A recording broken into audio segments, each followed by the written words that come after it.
Welcome to Act Notes Tutorials. My name is Bert, and I am going to give you a quick tutorial on the request for proposal, or what we call RFP. What is a request for proposal? An RFP is a solicitation used by an organization in obtaining proposals or bids in search of hiring a potential supplier to satisfy a set of customer requirements. It is used in negotiated acquisition to communicate government or customer requirements to prospective contractors. At a minimum, solicitations shall describe the requirement, anticipated terms and conditions that will apply to the contract, information required in the offeror's proposal, and, for competitive acquisitions, the criteria that will be used to evaluate the proposal and their relative importance. Federal Acquisition Regulation Subpart 15.2, Solicitation and Receipt of Proposals and Information, is the main guidance for government solicitations and RFPs.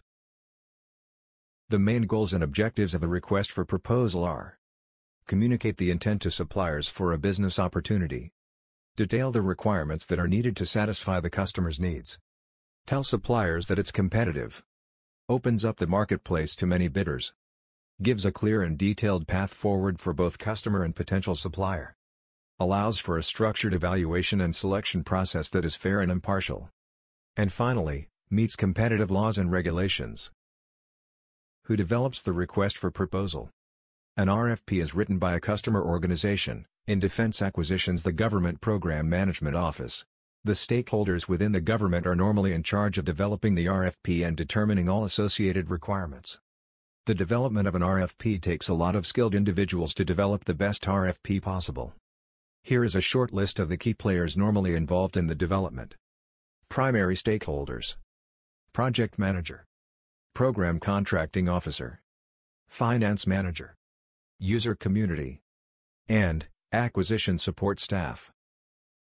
Developing a request for proposal can be a very lengthy process that requires a lot of steps and work. Here is a quick overview of the main steps involved. Step 1. Conduct market research, request for information. Step 2. Determine the requirements. Step 3. Write the draft RFP. Step 4. Submit for review, government and/or industry review. Step 5. Finalize the RFP. Step 6. Release to public. I will now go into more detail on each individual step. The first step is to conduct market research. Before initiating a procurement action, the program office must perform due diligence in assessing what products or services already exist.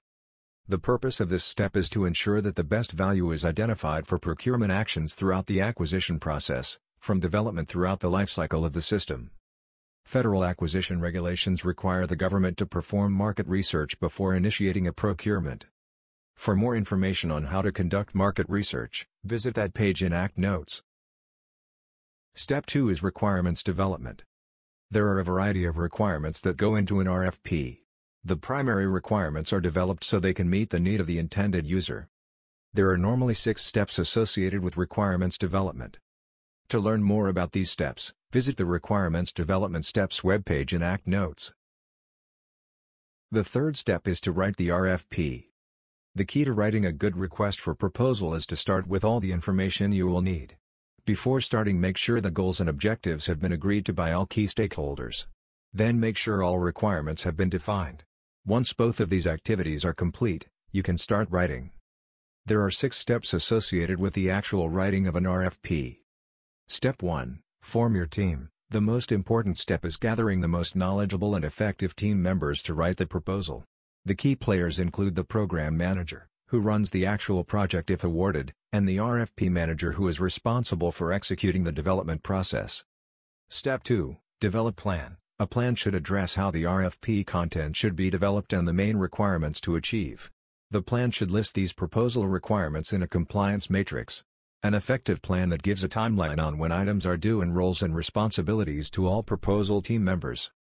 Step 3. Develop the outline. Each section team leader is responsible for developing a proposal outline for the assigned proposal volume. This outline adds details to the high-level outline such as customer requirements, specific descriptions, work breakdown structure, and administrative approach to each volume and section. Step 4. Prepare the first draft. The first rough draft is prepared by team members and reviewed by each section manager. Step 5. Prepare the second draft. The second rough draft is prepared by team members and reviewed by the project manager. Step 6, Stakeholder Review. The RFP project manager should arrange to have stakeholders review the draft RFP. This review should be scheduled towards the end of the writing but should still provide sufficient time for comments and recommendations to be evaluated and incorporated into the final draft RFP. Step 4, Submit for review, government and/or industry review. Once a draft RFP has been approved by the stakeholder, there is the option to submit that draft RFP for government and industry comments. This is a good way to get an understanding if the RFP is communicating the needs appropriately with industry. This will help eliminate any confusion when the finalized RFP is released. Step 5, Finalize the request for proposal. Once industry has commented on the RFP, it's time to finalize the RFP and release it for solicitation. Step 6, Release for solicitation.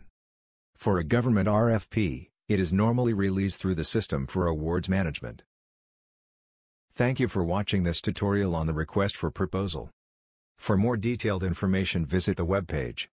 Congratulations on finishing this tutorial and thanks for visiting ACT Notes.